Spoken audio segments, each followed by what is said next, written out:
Hey guys, welcome back to our Q&A video series on why we build things the way that we do. If you caught our video the other day, we're going to go back over end grain, edge grain, and face grain and why it's important, because the grain strength, or the strength of the wood, is going to be in line with the grain, okay? We don't want to cut it across. We talked about those straws, right? We put weight on straws, they're going to flatten. Same thing, we're going to put the weight of the wood, as much as we can, on top of those grains so they're going to stand straight up. We don't want those canted as much as we can get the wood grain 90 degrees to where our weight and pressure is going to be, and I'll show you that here in a second. So taking a look at this chair, I'm not an artist guys, it's a chair. If we take these wood grains on the leg, we want those north to south, right? So the wood grains running across. What we're doing is we're putting a bunch of shear lines where those grains are. If you've ever seen wood crack, it cracks along the grain.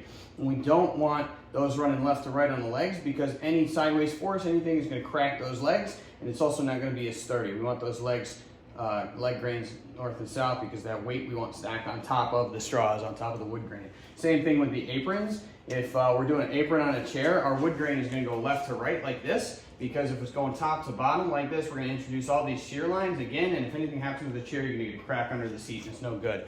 Taking a look at a tabletop, a bookshelf, something like that. We've got 3 examples here. One you're almost never going to see anyway, but if we're looking at a shelf where the end grain is showing up to the top, and you can see that it's all these wood grains stacked, you can see the wood grain on the actual shelf or table surface.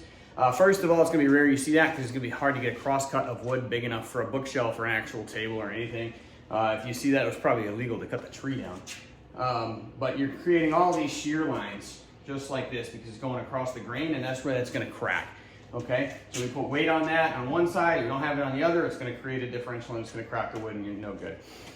You're looking at a shelf or a table like this, where you have the end grain in the front, the face grain running to the front to back, and the edge grain also. It's a lot better than this, and this is almost perfect except for 2 things. One, aesthetically it looks ass, and then on top of it, what we want to do is if the grain is the strength, we want them as long as we possibly can, and running left to right.